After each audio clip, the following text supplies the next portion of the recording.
are going to start chapter number 10, that is subsidiary books, or you can call it special purpose book. इसमें लिखा है आपकी book में special purpose book 1 और वो है कैश बुक। मतलब 2 पार्ट में ये चैप्टर है, special purpose book 1, special purpose book 2। जो सेकंड पार्ट है उसमें सब्सिडरी बुक्स है। स्पेशल पर्पस बुक जो है उसका पहले लिस्ट बना दे कितनी होती है। स्पेशल पर्पस बुक जो है वो कितनी होती है। ये चैप्टर एकदम हमारे प्रोसेस से अलग है। हम जो अकाउंटिंग प्रोसेस करते हैं उसमें जर्नल, लेजर, ट्रायल बैलेंस और फाइनल अकाउंट्स में हमेशा आपको बताता हूँ, लेकिन ये बुक मैंने कभी नहीं बताई क्योंकि ये प्रोसेस से अलग है। पहले लिस्ट देख लेते हैं कि कितनी सब्सिडरीज बुक आप लोग बनाओगे।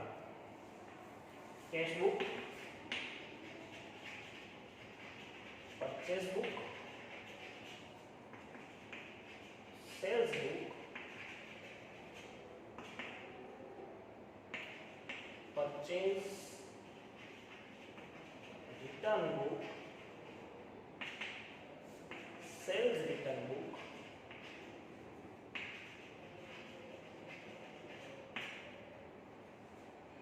और जर्नल प्रॉपर। इतनी बुक आप लोग सीखोगे 2 चैप्टर में, स्पेशल पर्पस बुक 1 और स्पेशल पर्पस बुक 2 में। ओके, तो ये जो है वो स्पेशल पर्पस बुक 1 है। ये सब जो है वो स्पेशल पर्पस बुक 2 है आपके चैप्टर वाइज। ये 9th चैप्टर, ये 10th चैप्टर, सॉरी ये 10th चैप्टर और ये 11th चैप्टर। ओके,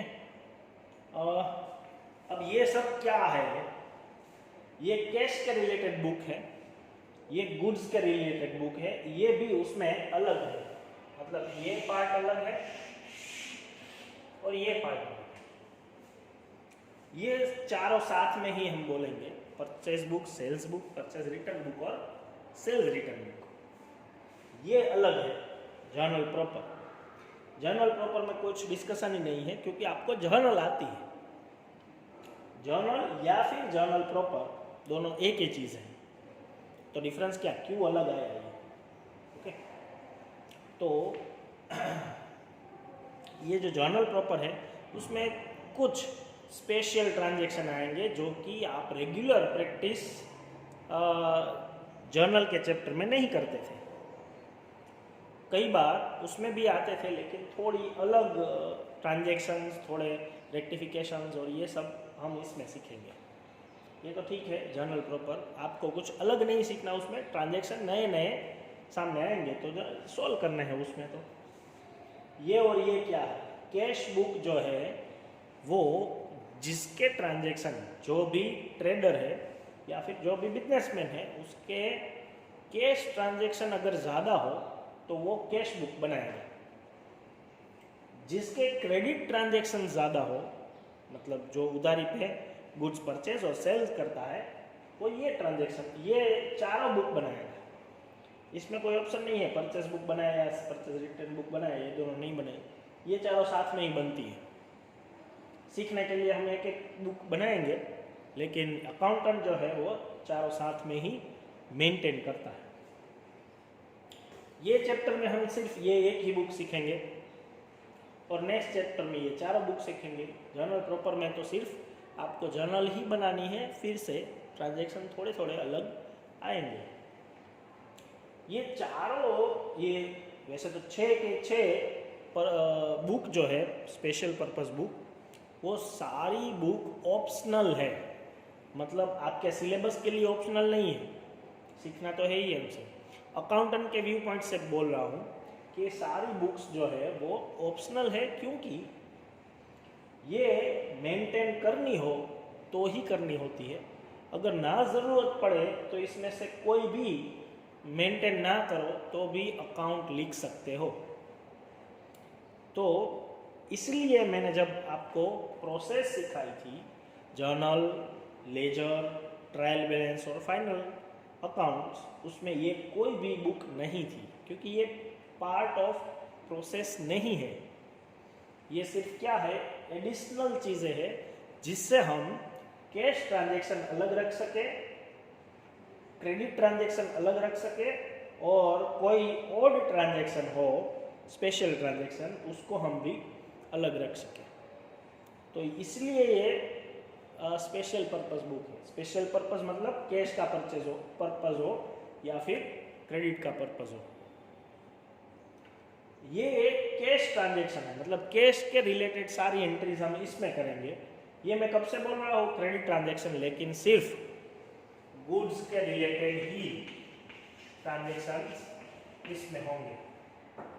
गुड्स के रिलेटेड क्यों होंगे, क्योंकि हम जब purchase account, sales account, purchase return account या सेल्स रिटर्न अकाउंट बोलते हैं जर्नल में, तब भी हम ये जो अकाउंट है वो सिर्फ गुड्स के लिए ही यूज़ करते हैं। हम परचेज अकाउंट कब लिखते हैं, गुड्स परचेज किया हो तो ही। सेल्स भी तभी यूज़ करते हैं, परचेज रिटर्न हो या सेल्स रिटर्न हो, सिर्फ गुड्स के ही अकाउंट के लिए हम परचेज या सेल्स लिखते हैं। तो ये हम सेकंड चैप्टर में सीखेंगे, लेकिन ये गुड्स के रिलेटेड ही है। इसमें ऐसा कुछ नहीं है कि ये गुड्स के रिलेटेड, ये कैश के रिलेटेड है। सारे कैश ट्रांजैक्शन हम इसमें लिखेंगे। तो आज हम ये स्टार्ट करने वाले हैं कैश बुक। इस सब को आप सब्सिडरी बुक्स बोल सकते हो।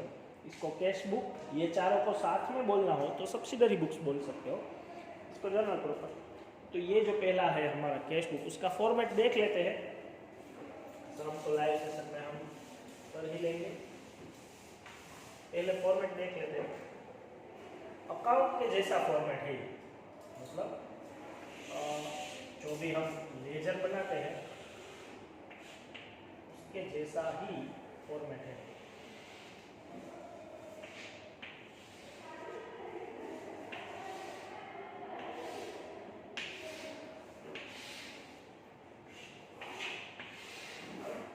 ये कैश बुक है। पहले मैंने सिंगल कॉलमनर मतलब सिंपल कैश बुक बनाई है। इसमें वैरायटीज आएगी, सिंगल कॉलमनर, डबल कॉलमनर और ट्रिपल कॉलमनर। 3 कॉलम की भी कैश बुक आएगी। जैसे जैसे आएगी वैसे मैं आपको बता दूँ। पहले ये कॉलम समझ लेते हैं। ये डेट है, ये रिसिप्ट्स है, LF amount, date payment, LF और अमाउंट, क्रेडिट और डेबिट। ये दोनों साइड एक ही जैसी लगती है आपको। यहाँ पे डेट, रिसिप्ट्स, LF अमाउंट वापस यही रिपीट होता है, लेकिन डेट यहाँ पे पेमेंट हो जाता है, LF और अमाउंट। 2 पार्ट में है, ये डेबिट साइड है और ये क्रेडिट साइड है। मैंने यहाँ पे रिसिप्ट्स और पेमेंट आपको लिख दिया है। बुक में पर्टिकुलर्स लिखते हैं, आप भी पर्टिकुलर्स लिख सकते हो। ये भी वर्ड लिख सकते हो क्योंकि ये इजी रहेगा आपको समझना। अब यहाँ पे क्या लिखेंगे हम, ट्रांजैक्शन की डेट। रिसिप्ट्स में वो अकाउंट लिखेंगे कि किस रीज़न से हमें कैश मिली है। रिसिप्ट्स मतलब हमें इनकम हुई है। अगर बिजनेस में कैश आए तो डेबिट साइड लिखना है, उसकी अमाउंट लिखनी है। LF हमेशा जर्नल के जैसे ब्लैंक ही रहेगा। सिमिलरली यहाँ पे अगर कोई पेमेंट हुए तो उसकी डेट, उसके ट्रांजैक्शन की डेट, किस वजह से पेमेंट हुआ है वो अकाउंट और अमाउंट। तो 2 पार्ट हो गए, इसलिए मैंने यहाँ पे रिसिप्ट लिख दिया, यहाँ पे पेमेंट लिख दिया। तो आपको याद रहे कि रिसिप्ट इस साइड लिखनी है, पेमेंट्स इस साइड लिखनी है। अब हम क्या कंसिडर करेंगे, सिर्फ कैश। अगर कैश आए तो लिखनी है, अगर कैश जाए तो ही लिखनी है। कैश के सिवा कोई ट्रांजैक्शन इसमें नहीं करना है। और कोई भी रीज़न से कैश आए या गए तो आप वो एंट्री करोगे, मतलब गुड्स हो या असेट्स हो, कोई भी हो। हमें सिर्फ ये देखना है कि वो कैश है कि नहीं। यहाँ पे ये सिंगल कॉलम है, यहाँ पे डबल कॉलम आएगी और ट्रिपल कॉलम भी आएंगी। पहले हम सिंगल सीखेंगे, पहला जो हमारा इलस्ट्रेशन है वो सिंगल का है, फिर डबल ट्रिपल ऐसे आते जाएंगे। जैसे जैसे आते जाएंगे वैसे हम प्रैक्टिस कर लेंगे। ये सिर्फ इंट्रो था, ये फॉर्मेट आपको याद रखना है, जर्नल के जैसे फॉर्मेट सबके याद रखने हैं। लाइव सेशन में हम पहला इलस्ट्रेशन स्टार्ट करके कर लेंगे। ओके।